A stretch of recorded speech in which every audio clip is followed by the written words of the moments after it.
Bem, muito tempo depois, parece que agora sim consigo transmitir com áudio.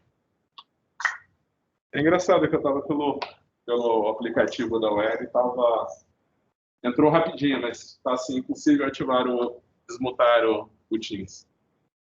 Aí eu iniciei o aplicativo, ele ficou meia hora para iniciar e ainda travou quando iniciou. Certo? Mas faz parte. Então vamos lá, pessoal. O dicromato, ele é o cromo 6, ele é um agente oxidante. Então você imagina que ele é um agente oxidante, mas ele é um agente oxidante fraco. Então ele não tem força, né, nem velocidade para oxidar diretamente um analítico. São poucos analíticos que ele consegue oxidar diretamente. Então praticamente todas as titulações com dicromato são titulações de retorno. Todas as titulações com dicromato são titulações de retorno. Então o procedimento é sempre o mesmo. Né? Então, por exemplo, aqui você tem um alemão e a tua amostra está aqui. No caso desse exercício, a amostra é o dióxido de telúrio, que tem uma massa de 4,971 graus. Por se tratar de uma titulação de retorno, o que você vai fazer? Você vai colocar um volume exato de uma solução de dicromato que você sabe a concentração. Então, nesse caso, você colocou 50 ml de uma solução de dicromato de potássio, cuja concentração é 0,03114 mols por litro. Aí o que você faz na sequência?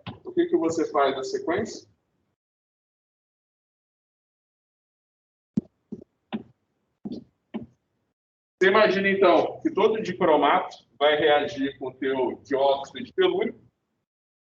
O dicromato que não reagiu com o teu óxido de telúrio, né, então você imagina que depois que ele reagir com a amostra, a única coisa que você vai ter no teu alemite é o dicromato que não reagiu. Esse dicromato que não reagiu, você vai titular com ferro 2. Você imagina... Oi. Sim. Imagina. Então, você imagina que o dicromato que não reagiu vai titular com ferro 2. O princípio dessa titulação é o seguinte: o ferro 2 ele liga com a fenantrolina e forma um complexo alaranjado de cor muito intensa. Enquanto tiver dicromato aqui, o ferro 2 vai ser convertido a ferro 2 que não liga com a fenantrolina. Quando você consumir todo o dicromato que tem aqui, o ferro 2 vai cair na solução e continuar como ferro 2.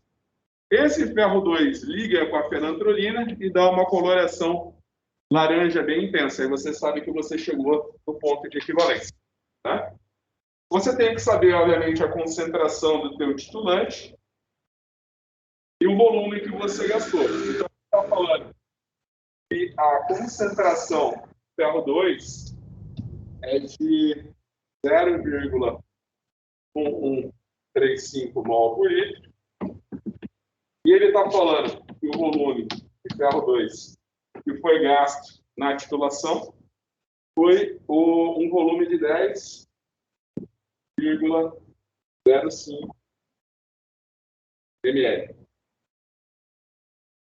Então, por se tratar de uma titulação, de retorno, né? Por se tratar de uma titulação de retorno, você sempre vai resolver do mesmo jeito.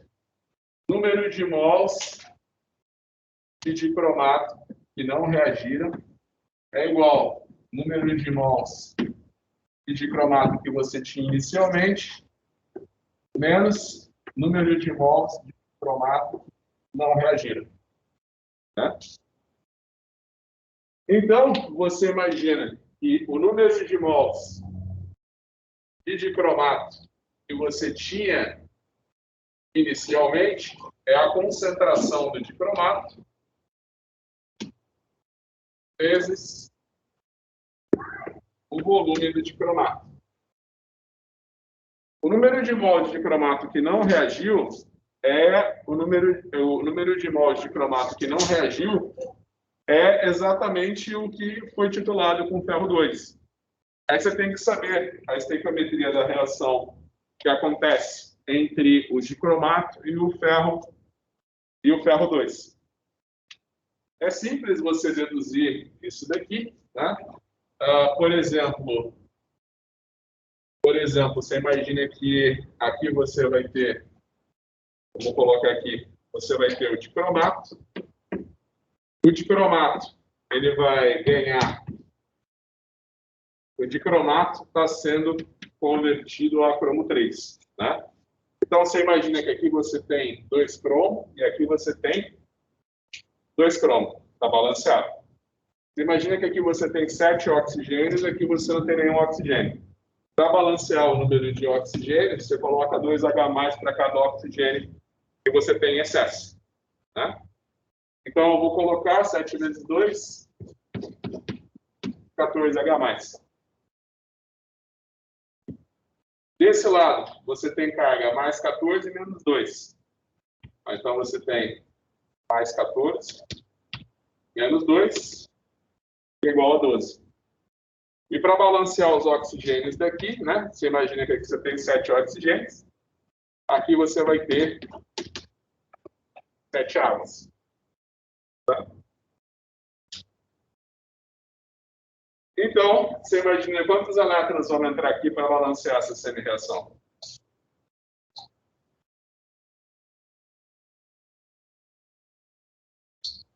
Quantos elétrons vão entrar aqui para balancear essa semi-reação?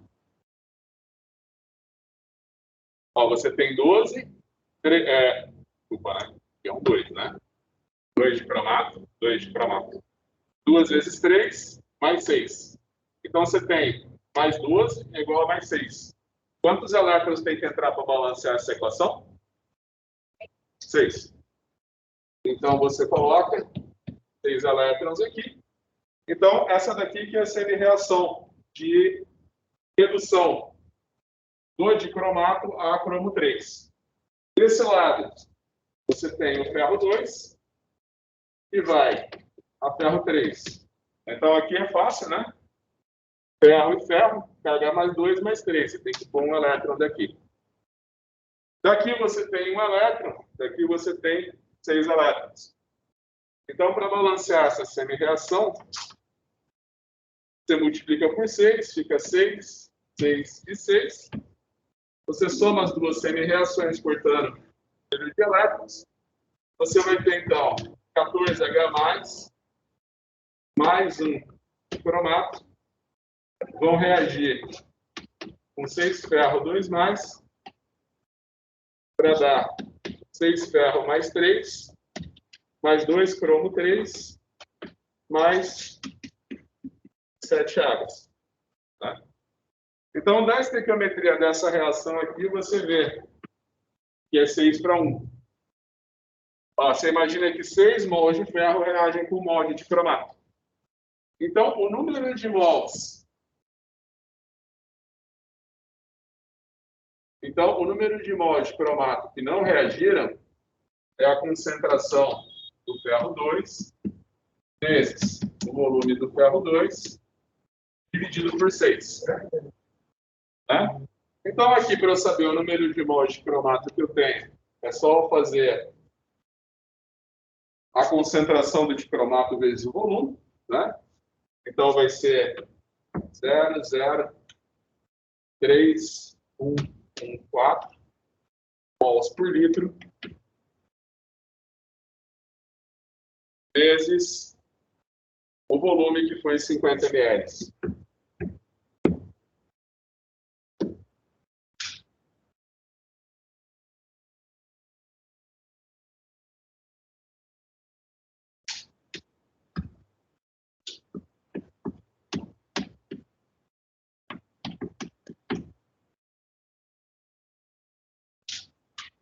Aqui a concentração do ferro 2 e aqui o volume do ferro 2, 10,5 ml. Aqui é simples, ó, é só a concentração do dicromato vezes o volume do dicromato. Daí o número de mol de dicromato que você tinha inicialmente. Aqui é a concentração do ferro 2, o volume do ferro 2, dividido por 6. Tá? Concentração vezes volume, tá? Só que dividido por 6 por causa da estequiometria dessa reação. Tá? Você pode imaginar que cada 1 mol de ferro 2 reage com... Desculpa, cada 1 mol de dicromato reage com 6 mol de ferro. Quanto que vai dar isso aqui?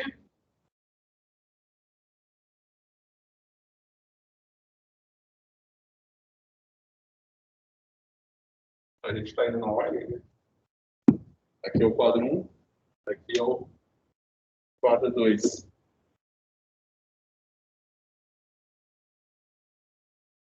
Quanto que vai dar isso aqui? 1,5 milimol. Repara que você está fazendo mol por litro vezes ml, né? Então corta, sobra só o M e o mol. Eu não passo para litros, por quê? Porque senão a gente vai fazer aquelas contas, 0,000. A gente vai ficar trabalhando com 3 zeros depois da vírgula. E aqui vai dar quanto? 0,19. Quanto que é o resultado dessa subtração?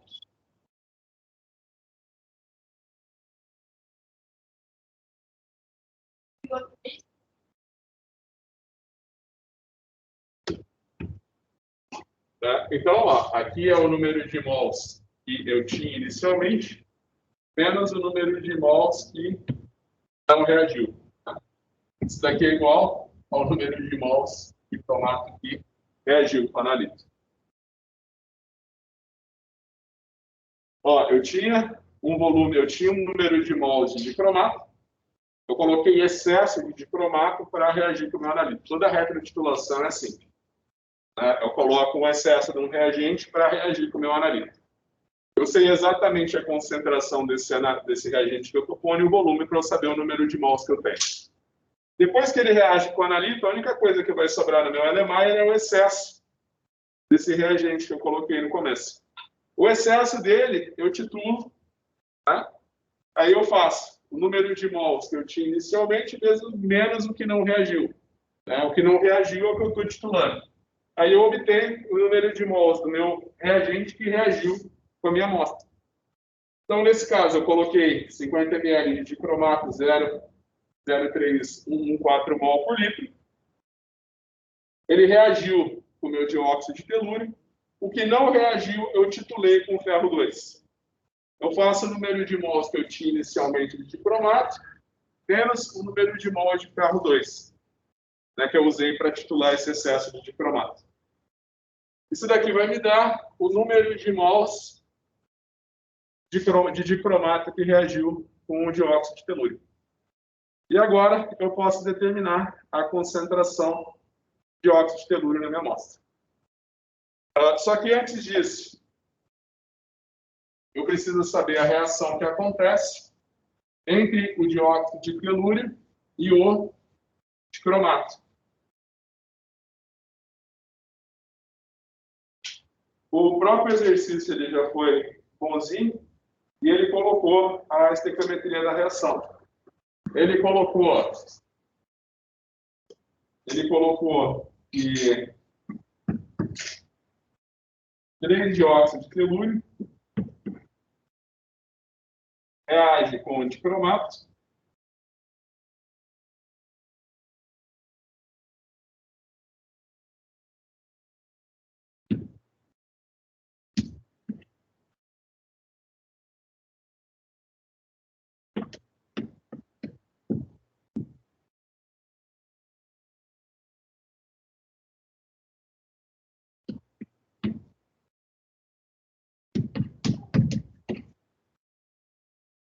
ele já colocou a estequiometria da reação aqui.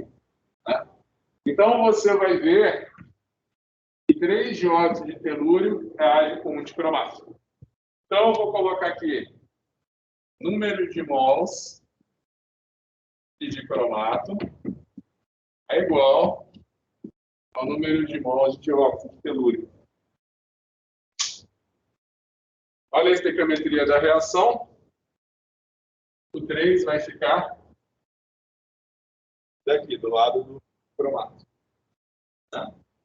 Então, para eu dizer o número de mols de óxido de telúrico que eu tenho na minha amostra, é só eu fazer 3 vezes o número de mols de cromato, que é 1,167 mols. Isso aqui vai dar quanto? É 1,4,01.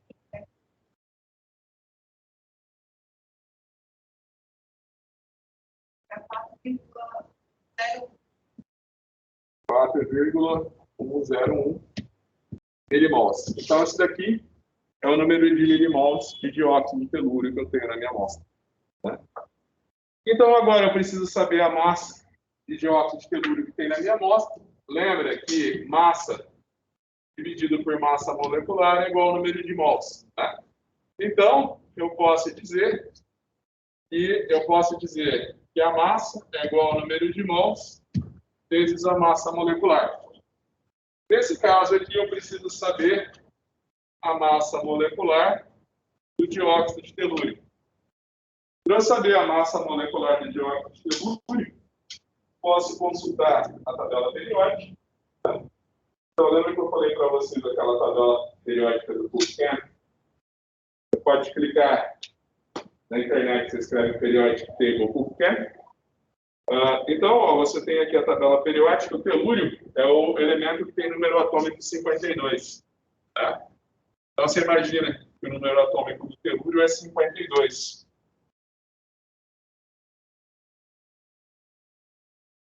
Então, você imagina que a massa molecular do telúrio vai ser 127,6. O oxigênio é 16, a gente pode ir a 15,999, mas a gente pode arredondar para 16. Então, é 127,6 mais 32. Quanto que isso dá?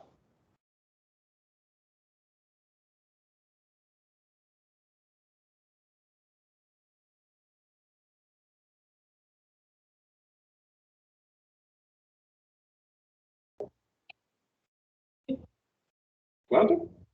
Ah, não, é 127,6 mais 32. Acho que eu pus o mais ali, mas com uma multiplicação, meu mais. 156,6.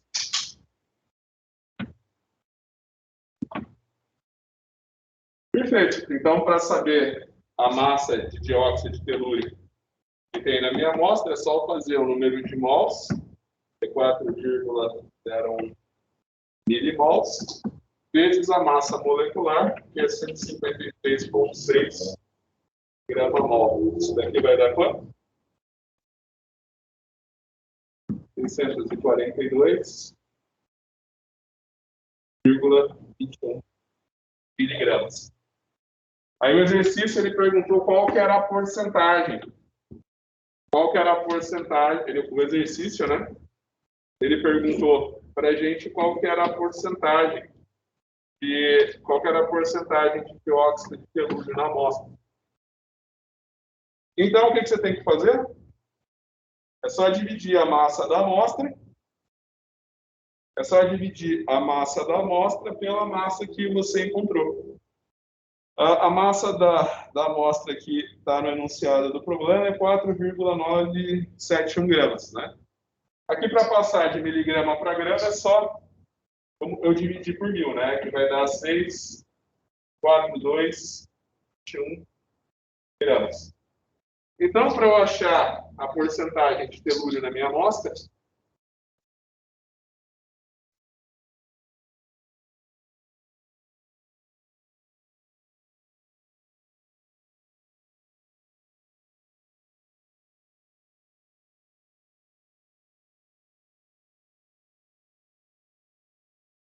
então foi quadro 1, 2, 3. E agora, para finalizar o exercício, né? Eu vou dizer a porcentagem de óxido da amostra. Eu vou fazer a massa que eu achei, que é 0,642 miligramas vezes 100, dividido pela massa da amostra. que no caso vai ser 4,971.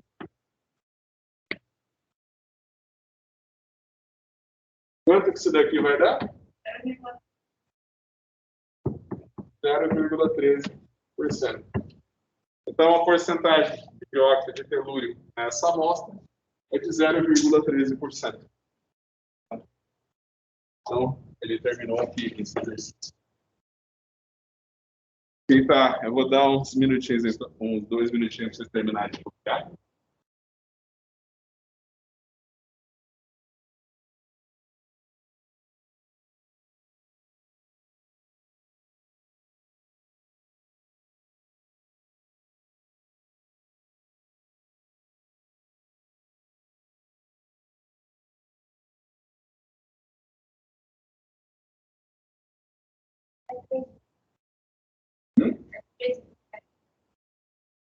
Ah, tá.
Muito bem, a gente vem para o segundo exercício.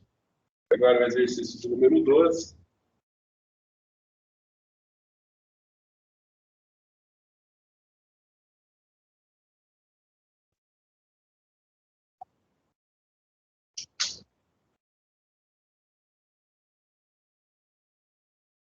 Agora, a gente pode fazer o exercício de número 12. Uma amostra contendo 30 ml de ar foi passada por uma amostra contendo 30 litros de ar. Foi passada por uma torre de dispersão contendo uma solução de carga, na qual o gás sulfeto de hidrogênio foi retido na forma de sulfeto de cádmio. A mistura foi acidificada e tratada com 10 ml de iodo 0,0107 mol por litro. Após a reação ter se completado, o excesso de iodo foi titulado com 12,85 ml de uma solução de sulfato 0,0344 mol por litro. Calcule a concentração do sulfeto de hidrogênio em PM.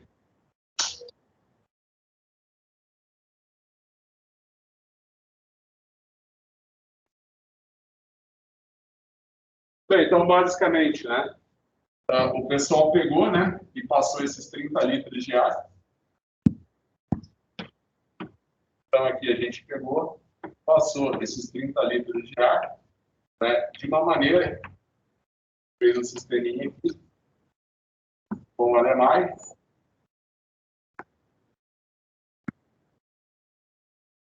Então, aqui se passou 30 litros de ar por uma solução que tem cádmio mais 2. Você imagina que o cádmio vai reagir com o sulfeto de hidrogênio.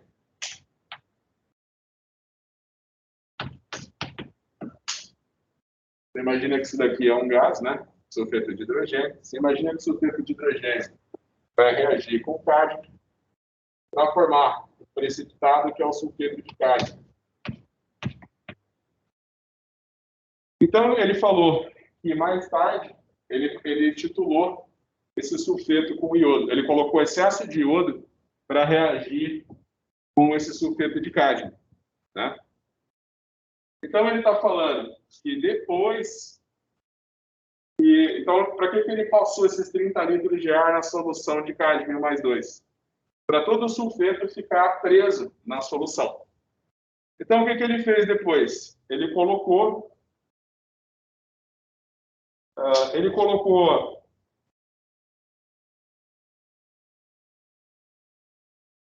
10 ml de uma solução de iodo. Então, está aqui o alemão, né? Nesse momento, todo o sulfeto está preso como sulfeto de cálcio. Aí ele veio com a pipetinha volumétrica e colocou 10 ml de uma solução de iodo, cuja concentração é 0,0107 mols por litro. Tá?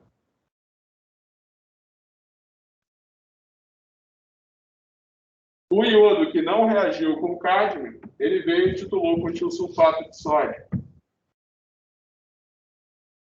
Então, você imagina que nesse momento aqui, ele colocou mais iodo que ele precisava para reagir com o sulfeto de cádmio. Tá? Então, nesse momento, ele só tem iodo aqui, e ele vai titular esse iodo com tiosulfato de sódio.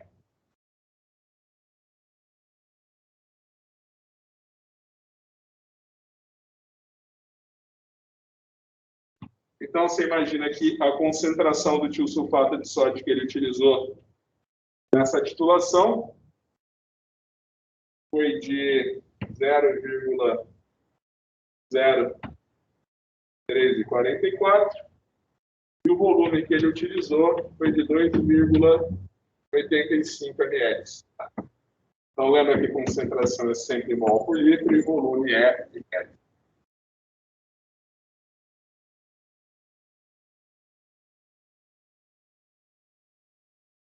Então, aqui a gente está fazendo...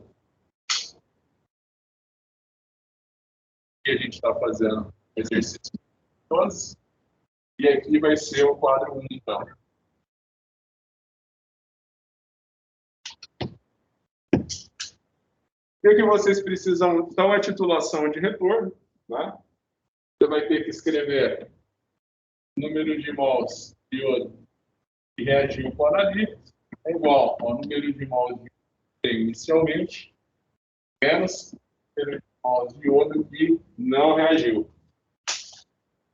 Menos o número de mols de iodo que não reagiu. Então, o número de mols de iodo que eu tinha inicialmente é fácil determinar, né? É só fazer concentração vezes volume. Daqui vai ser a concentração do iodo vezes o volume. Tá?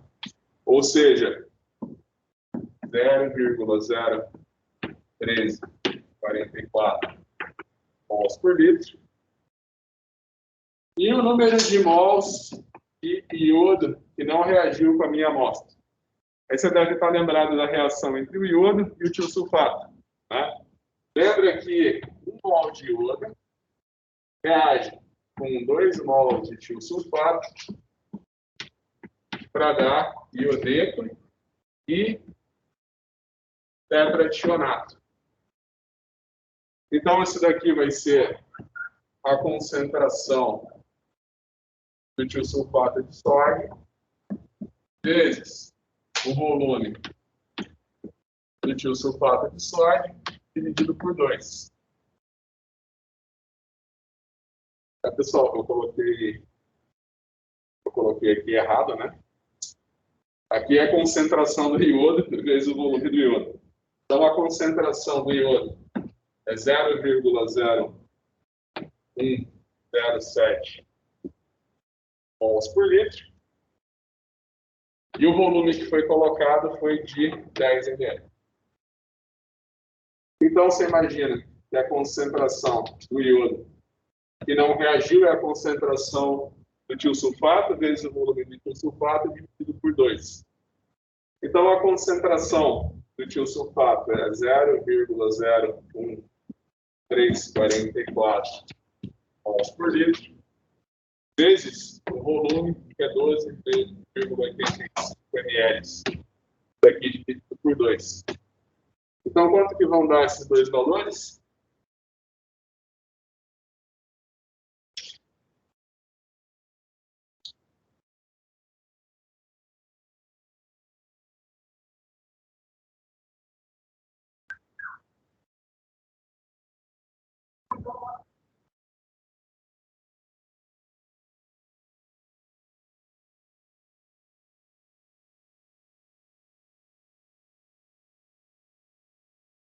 Vai dar 0,3.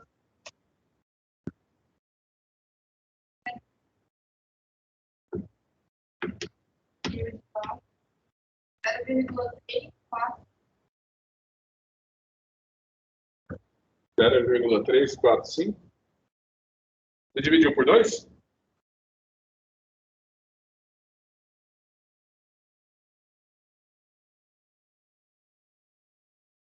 Acho que deu algum erro aqui, porque esse daqui tem que ser menor do que esse. O de cima, né, é só multiplicar por 10, né? Agora aqui o de baixo é multiplicar e dividir por 2. Tá? Então a gente tem a calculadora. Tem 0,01344 vezes 12,85. Aí esse resultado a gente por 2. Deu 0,086.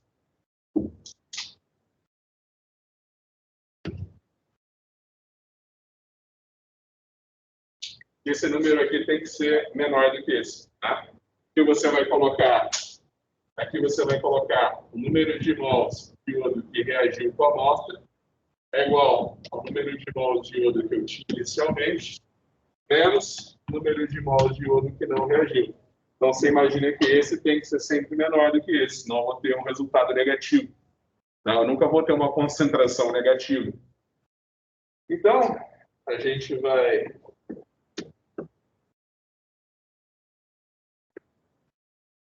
colocar aqui os valores.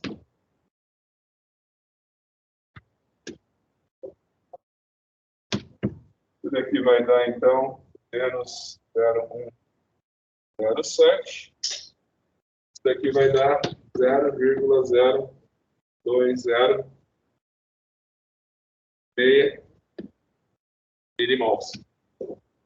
Então, isso daqui é o número de mols que tem em 30 litros de ar. Isso aqui é a concentração de sulfeto de hidrogênio que tem em 30 litros de ar. Porque é o número de mols. Né?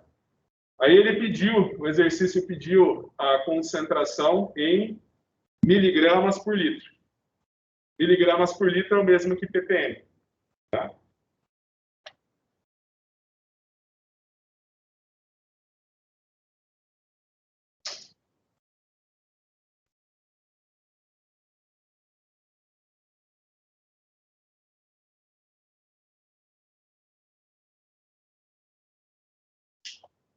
Bem, muito bem. Só um detalhe, né? Você tem esse cara aqui que é o sulfeto, né? Você tem o cátion sulfeto, né?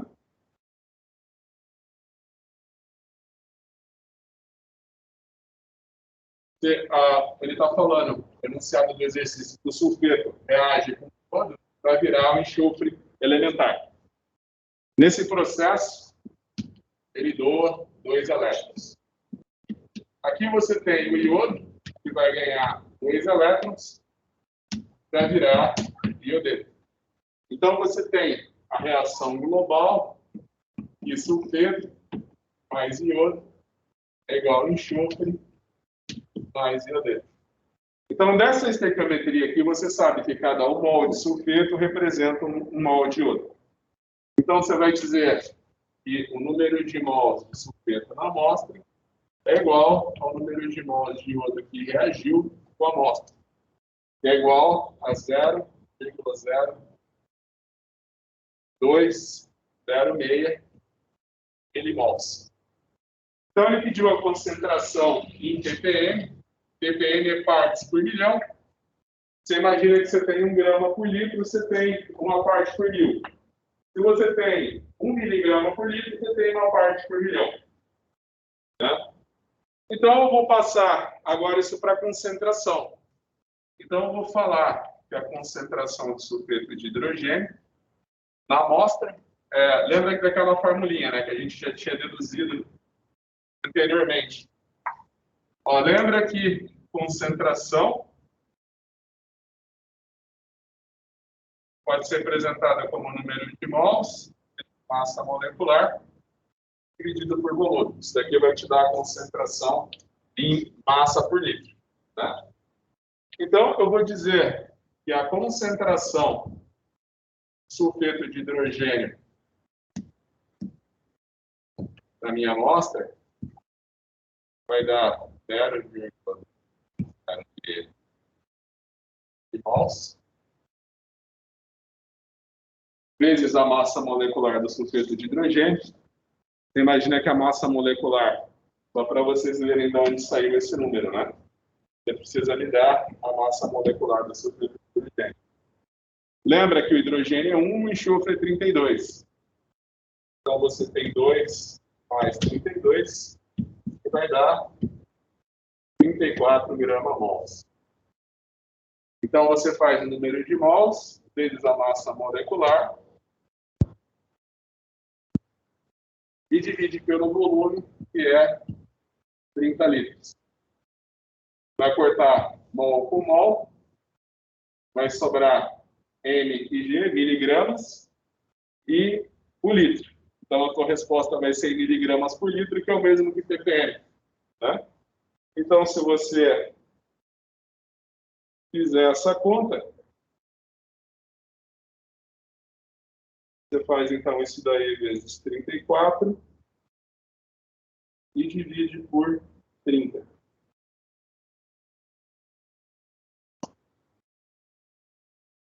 Isso daqui vai dar 0,023 ppm. Ou, simplesmente, miligramas por litro.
Imagina o seguinte, que eu até falei na minha orientadora na doutorado na Unicamp, eles fizeram o trabalhinho que usa fazer titulação direta com iodo. Né? Eu posso apagar já a luz?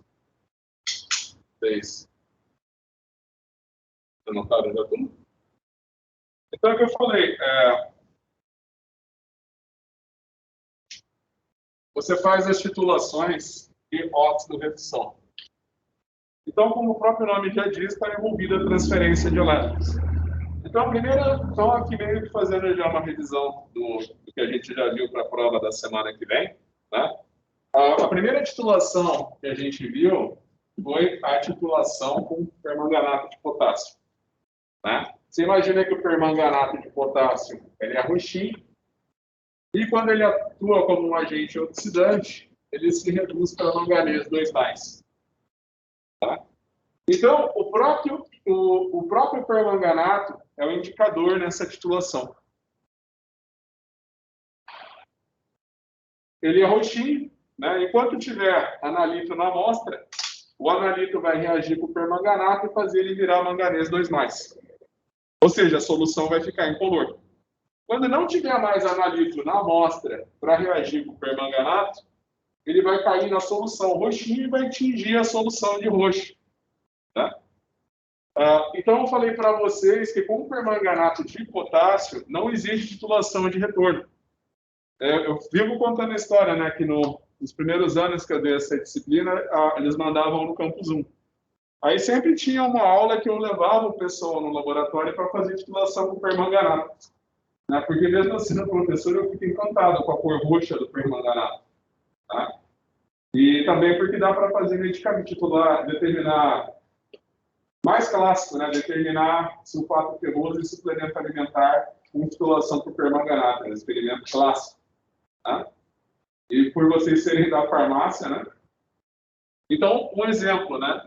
Você tem o permanganato que vai a manganês 2+. Você imagina que o permanganato ele é roxinho. Quando ele reage com o ferro 2, o ferro 2 é oxidado a ferro 3. Quando não tem mais ferro 2 para ser oxidado pelo permanganato, ele cai na solução e deixa a solução roxinha. O pessoal deixa o Alemanha em cima da bancada um pouquinho, de repente eles olham aquele Alemanha que estava tingido de roxo, a solução. Aí o pessoal vem falando, nossa, professor, está tudo preto, né? Tem um precipitado marrom no fundo do frasco. O que aconteceu? Você imagina que o permanganato ele reage com manganês 2+, e acaba virando o dióxido de manganês, né? Óxido de manganês 4. Então, você imagina que aqui o manganês tem estado de oxidação mais 7, aqui mais 2, e aqui mais 4. É o que a gente chama de reação de desproporcionamento. Ele está no estado de oxidação mais alto e o mais baixo está no estado intermediário. Então, toda vez que você vê uma titulação com permanganato, você imagina que é titulação direta e o indicador é o próprio titulante. Titulação com permanganato é sempre direta. Também eu sempre pergunto nas provas, não sei como tem gente que erra ainda, já que eu falo tanto. Né? Titulação com permanganato, também muitas titulações de retorno são feitas com permanganato. Não, com permanganato não existe titulação de retorno. Então, se você vê denunciado do exercício permanganato, só de você ver o permanganato, já você tem certeza que é direto. Não existe retorno com permanganato e o indicador é o próprio titulante. Certo? Que eu falei, durante o curso, eu falei muito de balanceamento de equação de oxidação. Eu não queria só que vocês chegassem aqui, a reação é essa, né? Mas, por exemplo, num exercício que vai cair na prova, já adiantar para vocês, vai ter um exercício que você vai ter que determinar para mim a massa de sulfato ferroso num suplemento alimentar. Como que você determina a massa de sulfato ferroso num suplemento alimentar por titulação com permanganato? Lembra da estequiometria da reação? Permanganato vai a manganês 2+. Aqui você tem 4 oxigênios, aqui você não tem nenhum. Para cada oxigênio, você coloca 2H+. Então, você tem 8H+. E esses oxigênios vêm para cá como água. Aí você já tem o balanço de massa na equação. A massa desse lado é igual à massa desse lado. Mas você não tem o balanço de carga. A carga desse lado não é igual à carga desse lado. Né?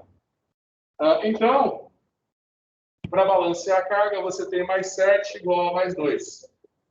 Então, você vem aqui e coloca 5 elétrons. Aqui você tem o ferro 2 que vai a ferro 3. Então, você tem mais 2, mais 3, coloca um elétron, tem carga negativa, você balanceou a carga.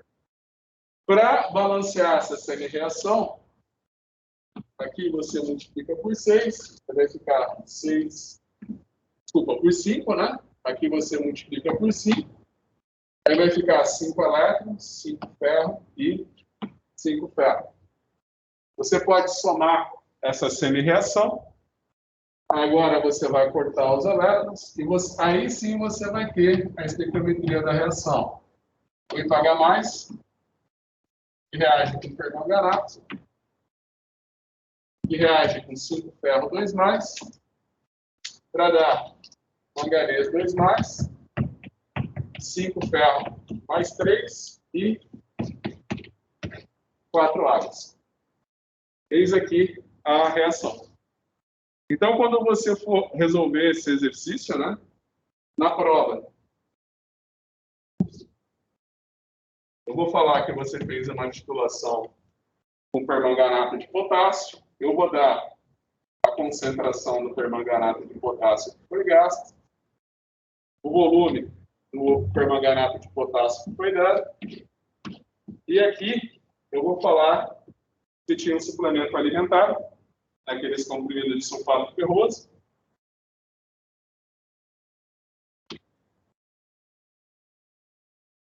Então, para resolver isso daqui, você sabe que é titulação direta. Então, você vai colocar o número de mols de permanganato de potássio é igual ao número de mol de ferro 2, né? Ferro 2 vem de sulfato ferroso. Você vai olhar a estequiometria, da reação e vai ver que é 5 para 1. Aí você vai colocar o 5 daqui. Você pode imaginar o seguinte, se eu gastei 1 mol de permanganato na titulação, né? Então eu tenho 5 mols de ferro 2 na minha solução, já que a estequiometria da reação é 5 para 1. Por isso que você coloca os coeficientes trocados. Né? Aí é simples, aqui você substitui por concentração vezes volume, aqui por massa dividido por massa molecular. E você já me diz a massa em miligrama de sulfato ferroso no comprimido. Tá? É muito simples, né? Esse daqui é líquido, né? Concentração, lembra que concentração é igual ao número de mols pelo volume. Imagina que esse daqui é líquido, então eu vou falar que o número de mols é a concentração vezes o volume. O comprimidinho, ele é sólido, eu quero saber a massa dele. Então eu vou escrever que o número de mols é massa dividido por massa molecular. Sim. Não, olha aqui a reação. Você imagina que 5 ferro 2+ reage com permanganato. Né? Então, quando eu termino a titulação, eu faço a concentração do permanganato vezes o volume do permanganato.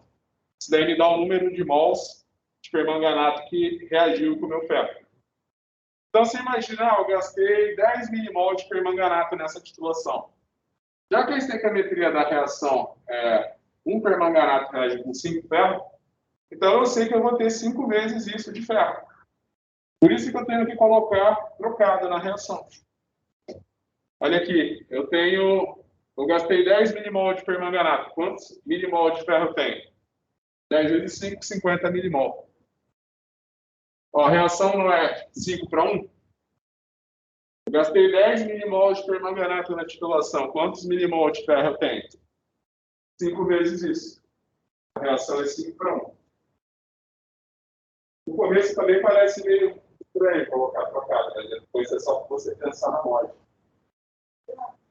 É só você pensar na lógica.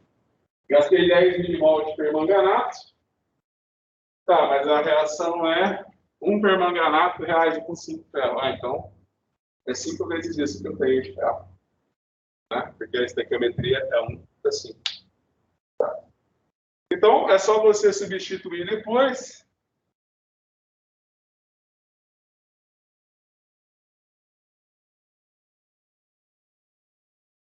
Então, é só você substituir depois, você vai ter 5 vezes a concentração do permanganato vezes o volume do permanganato é igual à massa do sulfato ferroso dividido pela massa molecular do sulfato ferroso. Aí, é para você dizer a massa de sulfato ferroso no comprimido, é só você fazer 5 vezes a concentração do permanganato vezes o volume do permanganato multiplicado pela massa molecular do sulfato ferroso. E você já me diz, então, a massa de sulfato ferroso no comprimido. Tá? É que eu falei, eu já vi aula de professor em curso técnico, que ele dá o exercício, aí ele fala, para resolver esse exercício, você usa essa fórmula aqui. Entendeu? Mas é tipo assim, aparece que fica aparecendo assim meio do nada, sabe? Ah tá, eu tenho que calcular a massa de sulfato ferroso no comprimido através de titulação de permanganato. Aí eu uso aquela fórmula ali. Aí você, poxa, mas vem do nada, né? Os números. Então, é para você entender da onde que vem. Né? Ó, olha aqui, o número de mols de permanganato é igual ao número de mols de ferro 2. É titulação direta. Eu falei, se vocês clicarem em plano de ensino, no plano de ensino tem a bibliografia do curso, né? Aí eu coloquei toda a bibliografia a FURB comprou um acervo enorme de livros digitais. Então, se você clicar na bibliografia do curso, você já entra no livro online, na biblioteca online da FURB. Né? Muitos desses exercícios que eu fiz hoje, eu peguei do livro do Scooby. Né? Ele é um professor de química de Harvard, e o livro dele foi traduzido para o português há mais de 20 anos. Tá? Muitas universidades no país. Onde eu estudei, a gente usava o Harris, né? Aí, como na Unicamp o pessoal usava muito o Harris, porque o Harris foi traduzido por professores da Unicamp também, né? E o Spug era muito utilizado na Federal de São Carlos. Então, eu estou acostumado com os dois, então pego o exercício dos dois livros para vocês. Mas o Spug, né, quando ele começa a ler, ele tem um capítulo assim, começando a titulação. Tá? Então, ele até dá um exemplo, né? Ele coloca buretim e analito. Aí falou, essa é uma titulação direta, né? Ácido clorídrico com hidróxido de sódio. Então, toda vez que você tem uma titulação direta, você vai escrever o número de mol do titulante igual ao número de mol do analito. Aí, quando você tem uma titulação de retorno, aquele outro esqueminha que eu vou escrever agora para vocês. Né? Então, enfim, quando você vê permanganato, você já sabe. Você viu permanganato na questão, você já sabe que é direto. Né? Agora, por um outro lado, você vê dicromato, se eu der uma questão com dicromato, você já sabe que é retorno. Porque não existe titulação direta com dicromato.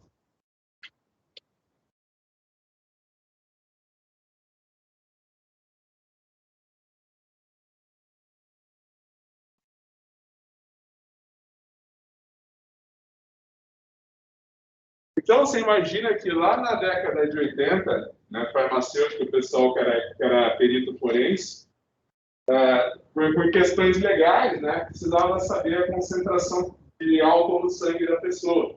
Tá? Vocês têm ideia de como é que o pessoal determinava, imagina, você tem noção de como o perito criminal determinava a concentração de ferro no sangue de uma pessoa lá na década de 80 e de 70? Vocês têm ideia de como que isso era feito? É terrível. Né? Então, por exemplo, pessoas assim, lá na década de 70, 80, já existiam técnicas instrumentais, mas não é que nem hoje, que tem em todo lugar. Hoje a polícia tem a cromatógrafa a gás. Então, hoje você tem uma técnica instrumental, que é a cromatografia gasosa, e essa cromatografia gasosa, ela tem uma técnica de extração do analito que chama headspace. Né? Então, pega 1 ml do sangue da pessoa, hoje. Então, aqui tem um variozinho, 1 ml do sangue da pessoa. Você coloca sal aqui e esquenta. Aí você imagina que o álcool vai pegar e vai ficar aqui nessa fase gasosa. Esse álcool vai ser absorvido numa fibra. O equipamento vai pegar essa fibra e colocar numa câmera quente. Aqui, o álcool, ele vai ser, que estava nessa fibra, ele vai ficar nessa câmera quente. E daqui, ele vem para uma técnica que chama cromatografia gasosa, né?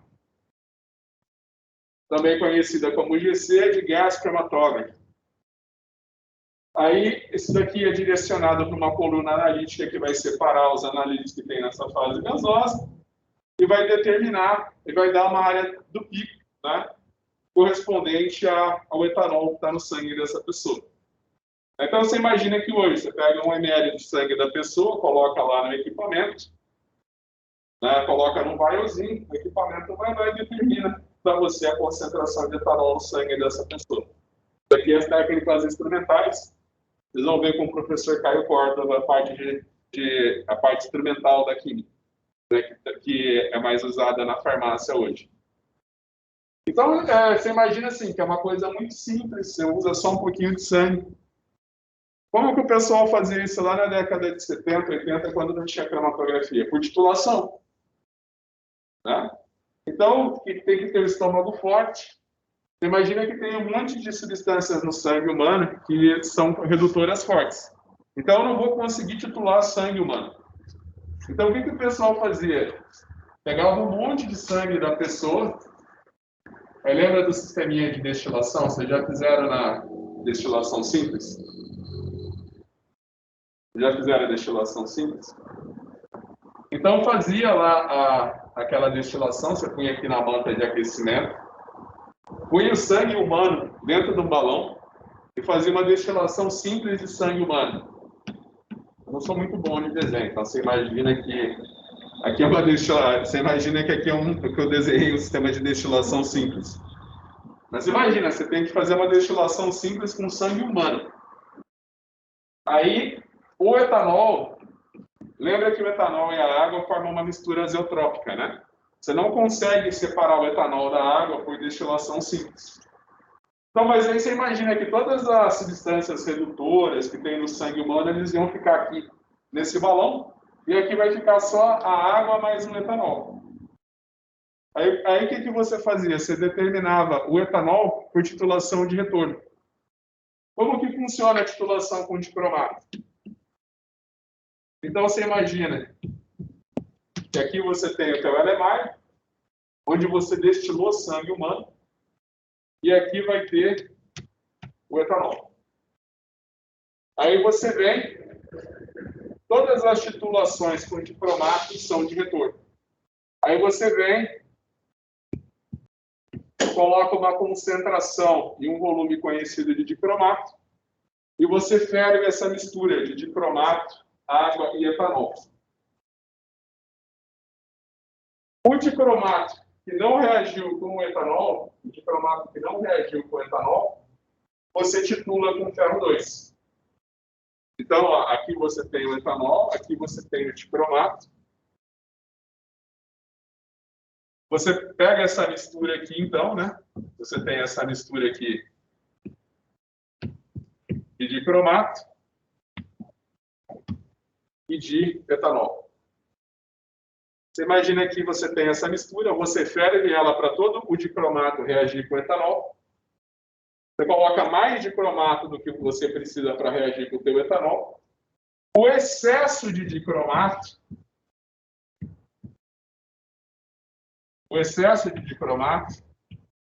você vem aqui e titula com ferro 2.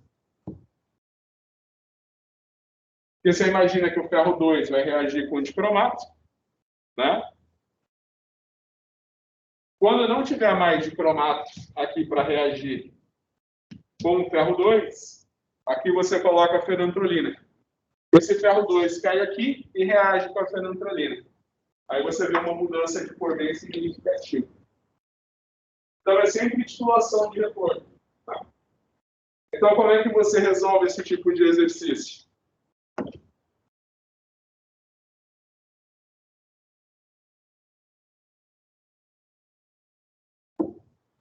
Você vai colocar o número de mols de cromato que reagiu com a amostra. é igual ao número de mols de dicromato que eu tinha inicialmente, menos o número de mol de dicromato que não reagiu. Sempre vai resolver desse jeito. Né? Então, para você determinar o número de mols de dicromato que você tinha inicialmente, é fácil. É só você fazer a concentração do dicromato vezes o volume do dicromato. Aí você sabe que a reação entre o ferro 2 e o dicromato é 6:1. Então, para você dizer o número de mols de dicromato que não reagiu com a amostra, é só você fazer a concentração do ferro 2 vezes o volume do ferro 2 dividido por 6. Aí você faz esse daqui menos esse. Aí você vai ter o número de mol de dicromato que reagiu com etanol na tua amostra. Para você determinar a concentração de etanol na amostra, aí você tem que saber a estequiometria da reação que vai acontecer entre o dicromato e o etanol.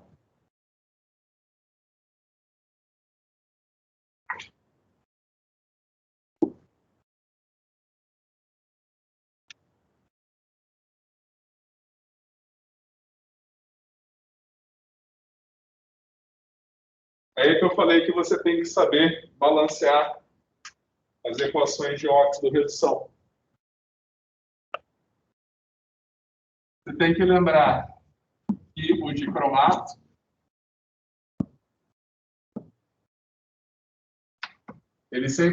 o dicromato sempre vai virar cromo 3. Para virar cromo 3, ele tem que ganhar 6 elétrons e essa reação só acontece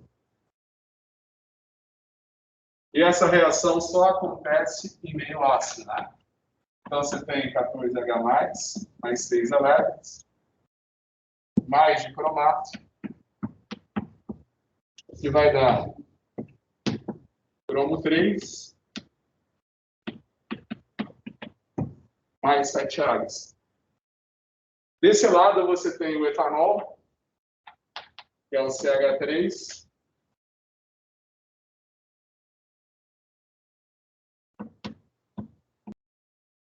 pode escrever CH3, CH3O.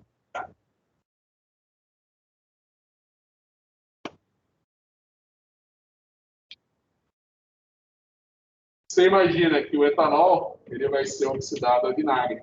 Tá? Então ele vai virar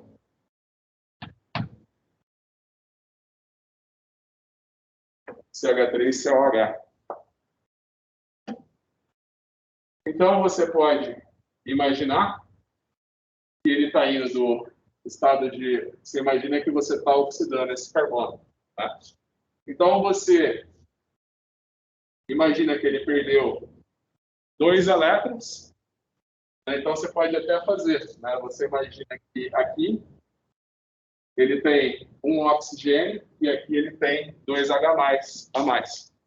É a oxidação de substâncias orgânicas, né? Então você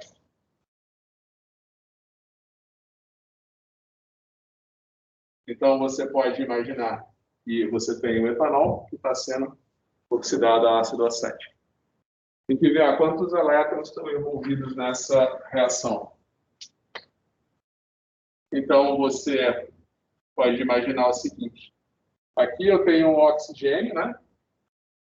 Aqui eu tenho um oxigênio a mais. Então, para eu passar esse oxigênio para cá, eu vou precisar de 2H+, tá?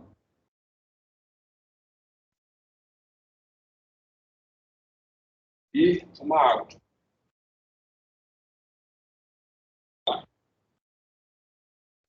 Aí você imagina que agora eu balanceei o número de oxigênios, tá vendo? Só que para balancear esse número de oxigênios, né? Deixa eu ver quantos hidrogênios eu coloquei a mais. Aqui tem 2. Então, eu vou precisar de mais 2 hidrogênios, né?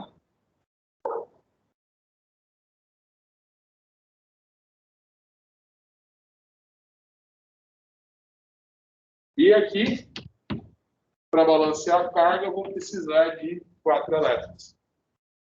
Então, você imagina que a estequiometria dessa reação é 6 para 4. Né? Então, eu tenho que achar o mínimo múltiplo comum para cortar os elétrons dos dois lados da reação.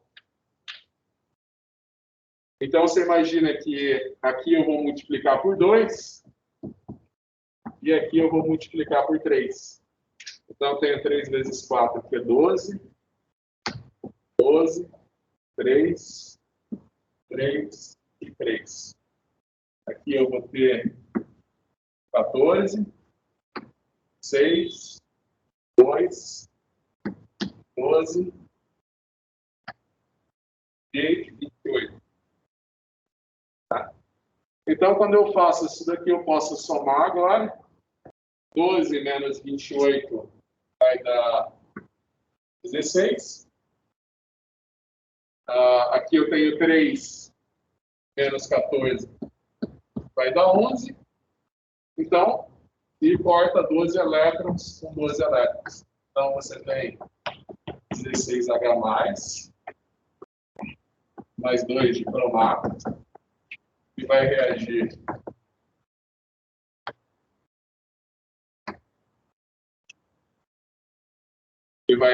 com o etanol. Isso daqui vai dar 6 cromo 3, 3 ácido acético e 11 águas. Eu não devia ter feito com o giz laranja. Mas, enfim, você vai saber no final, então, você vai escrever no final o meu número de mols. Meu número de mols de etanol vai ser igual ao meu número de mols de cromato de potássio. Aí você olha para a estequiometria da reação, 3 e 2. Você coloca 3 e 2.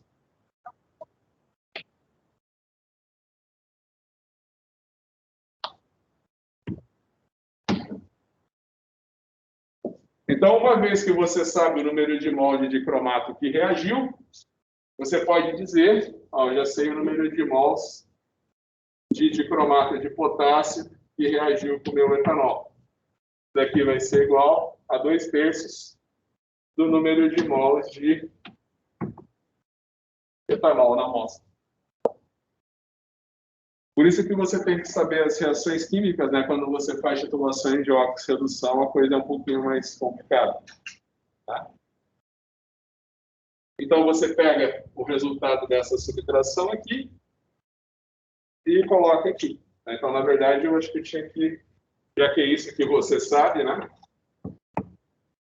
O 3 é melhor eu passar o 3 para cá, dividindo. Isso daqui vai me dar o número de mols de etanol na minha amostra de sangue. Aí eu multiplico pela massa molecular, divido pelo volume do sangue do indivíduo e eu sei a concentração de etanol no sangue dele. Certo? Então é assim que você determina a concentração. Então você imagina que se lá na década de 70, 80, o pessoal que trabalhava na área de passa. Eu não sei nem se eles acho que tinha que reaproveitar os balões depois. Você imagina se lavar um balão que foi destilado sangue humano. Uma dessas virarias, né? Que é sangue humano. Então, toda vez que você vê uma titulação com dicromato, o raciocínio é esse daí. Tá? E toda vez que você vê dicromato, você sabe que é uma titulação de retorno. Outro exemplo que vai cair na nossa prova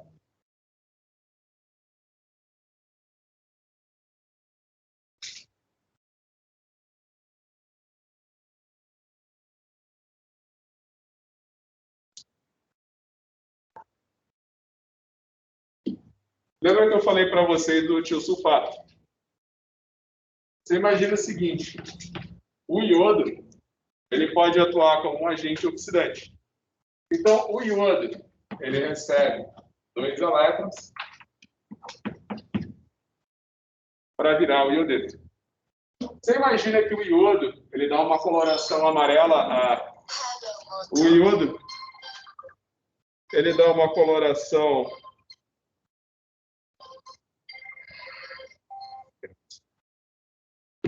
Você imagina que o iodo, ele dá uma coloração amarela à solução. Ele dá uma coloração amarela à solução. Tá?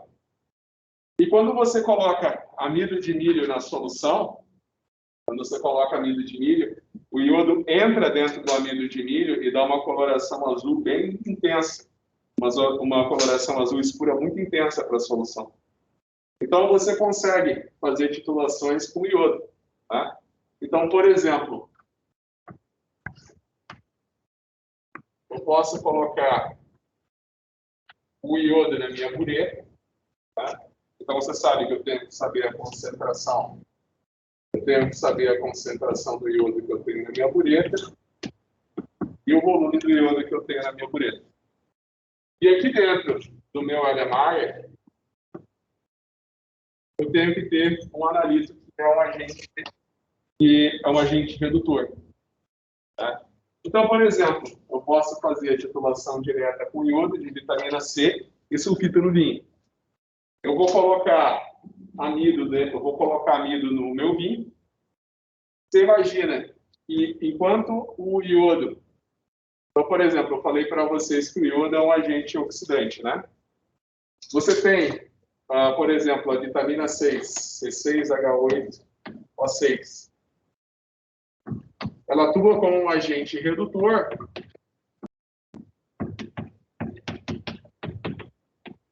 doando 2 elétrons. Então, você imagina que se eu coloco um comprimido de vitamina C aqui, uma solução de vitamina C, e vou titulando com iodo, enquanto tiver vitamina C aqui, o iodo vai receber os elétrons da vitamina C e vai virar iodeto. Quando eu consumir toda a vitamina C que está no meu LMI, o iodo vai cair aqui na solução, vai entrar na cadeia alfa-hélice da amilase e vai dar uma coloração azul para a solução. Então, eu posso fazer isso daqui através de titulação direta com iodo.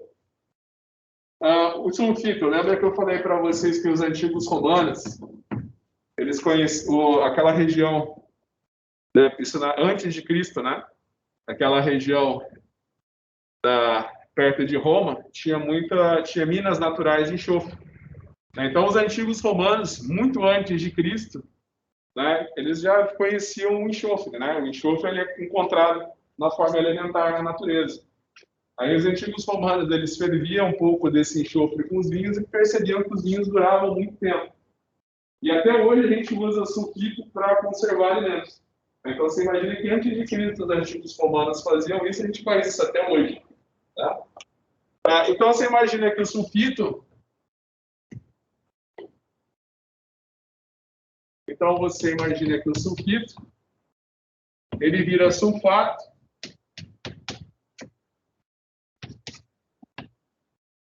e doa 2 elétrons. Então, eu posso colocar vinho aqui, e um pouquinho de amido, e titular com iodo. Enquanto tiver sulfito no vinho, o iodo cai aqui na solução e vira iodeto. Quando não tiver mais sulfito no meu vinho, né, o iodo cai aqui, entra na cadeia alfa-hélice do amido e dá uma coloração azul intensa para a solução. Então, você pode colocar que o número de mols de iodo é igual ao número de mols do analítico, titulação direta. O que eu falei para vocês? Qual que é a desvantagem da titulação direta com iodo? Você imagina que, às vezes, assim, vai cair algumas gotinhas de iodo aqui na tua solução, vai demorar um pouquinho para você, vai cair algumas gotas aqui para colorir a tua solução. Você imagina que uma concentração muito baixa de iodo dá uma coloração muito intensa na vida. Mas eu falei para vocês da desvantagem de fazer titulação com iodo, né? E, por exemplo, o iodo padrão primário ele é extremamente caro. Tá? É que eu falei, você vai comprar um iodo que é 98%, você paga R$50 em 250 gramas. Se você for comprar um iodo que é 99,95% padrão primário, você vai pagar quase R$1.000 em 100 gramas. Então, você imagina que o iodo padrão primário ele é muito caro. E a desvantagem é a seguinte: você imagina que o iodo é uma molécula polar, não é solúvel em água, o iodo é insolúvel em água. Então, você tem que ter um excesso de iodeto na tua solução, para que esse excesso de iodo reage com o iodeto, para dar o triiodeto. Você imagina que o iodo em excesso de iodeto, ele é solúvel em água. Estou dando química geral inorgânica agora para a farmácia, a gente tem uma aulinha, né? Não sei se vocês fizeram essa aula, sabe? Que você vê a solubilidade dos analises. Então, pega açúcar e água. O açúcar ele é muito polar, obviamente ele é 100% solúvel na água. Né? Agora, açúcar e hexano. Não solubiliza, por quê? Porque o açúcar é muito polar e o hexano é polar. Aí tem uma prática que é dissolva iodo em água e iodo em hexano. Você coloca o iodo na água, não dissolve nada. Você coloca o iodo no hexano, ele dissolve completamente. Por quê? Porque os dois são apolares. Aí eu vou lá e falo, pessoal, esse tubinho de ensaio que tem uma bolinha de iodo e não dissolveu nada em água, você está com iodeto agora. Aí joga iodeto e solubiliza tudo, a solução fica amarela. Por quê? Você forma o triodeto. Então, você imagina que pelo fato de você ter que solubilizar o teu iodo em triodeto, o teu iodeto ele pode ser oxidado pelo oxigênio da atmosfera e fazer essa concentração aumentar. Dependendo de como varia, também um pouquinho de iodo pode precipitar no fundo do teu balão. Então, você tem que estar sempre padronizando essa solução. A maioria dos químicos não gostam de usar iodo diretamente. Então, o que eles fazem? O que eles fazem? Eles fazem titulação de retorno. Então, uma prática de ensino que eu sempre faço é a determinação de sulfídicos em vinhos e de vitamina C em vinho. Mas eu faço tudo por titulação de retorno. Então, como que é o jeito mais fácil de você gerar o iodo? Você compra isso daqui por um preço bem baixo. Isso daqui é o iodato de potássio. Isso daqui é o iodato de potássio. Você imagina que você compra ele por um precinho bem baixo e você consegue gerar o iodo in situ através do iodato de potássio, que é um padrão primário. Ele é 99,95% puro, o iodato de potássio. Então, geralmente, o que acontece é o seguinte.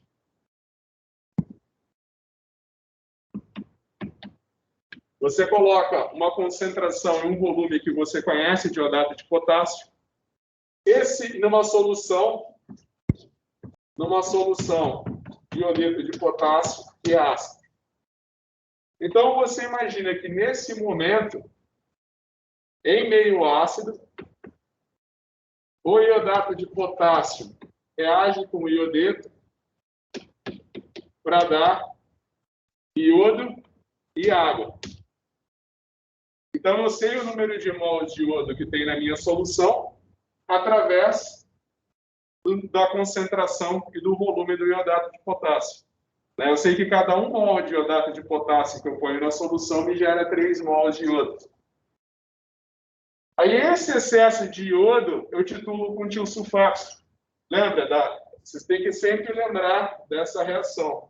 Você imagina que 2 tiosulfatos reagem com 1 iodo para dar 2 iodetos mais tetrationato. Então, quando eu falo, eu coloquei um determinado volume e concentração de iodato de potássio na solução e o excesso de iodo depois eu titulei com tiosulfato de sódio. Aí você vai escrever o número de mols de iodo que reagiu é igual ao número de mols de iodo que eu tinha inicialmente menos o número de mols de iodo que não reagiu. Aí eu tenho que vir aqui das reações e lembrar.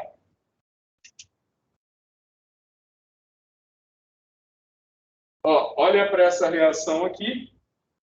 Você vai falar, tá, o número de mols de iodo que eu tinha inicialmente na minha solução, olha a estequiometria da reação. 1 iodato dá 3 iodos. Eu vou colocar 3 vezes a concentração de iodato de potássio, vezes o volume do iodato de potássio, é igual ao número de mols de iodo que eu tinha inicialmente. Aí eu vou falar, tá, e o número de mols de iodo que não reagiu? Olha para a estequiometria da reação, 2-tiosulfato reage com 1 iodo. Aí eu vou colocar a concentração do tiosulfato vezes o volume do tiosulfato dividido por 2, é o número de mols de iodo que não reagiu. Certo? Então, na semana que vem a nossa prova de ABA 3. Vocês já sabem que fechou a prova, você já pode ver a tua nota. Aí de tarde eu libero para você saber quais são as respostas certas, né? Para você saber. Na última prova vocês conseguiam ver a nota, mas vocês não conseguiam ver o que tinha sido errado, certo? É isso? Tá, então a gente pega e já libera para vocês saberem as questões que vocês erraram e quais que eram as respostas certas que vocês erraram. Mas algo me diz que todo mundo vai acertar tudo. Aí não vai ter questão errada na prova de vocês. E se alguém precisar, depois no final a gente faz uma prova para substituir a nota mais baixa. Tá? Estamos chegando no fim. Eu acredito que tem só 5 aulas. Aí a última aula é a prova. Então acho que a gente vai ter só mais 4. Vocês vão viver só mais 4 vezes nesse ano. Certo?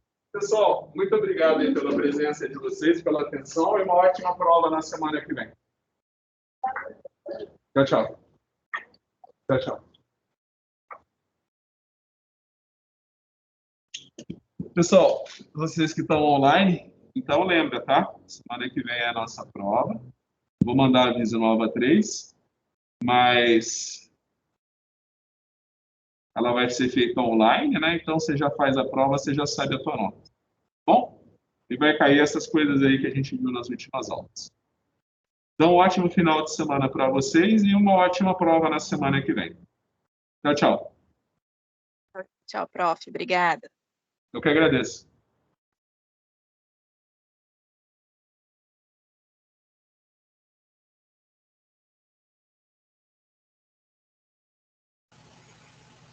Ô, prof,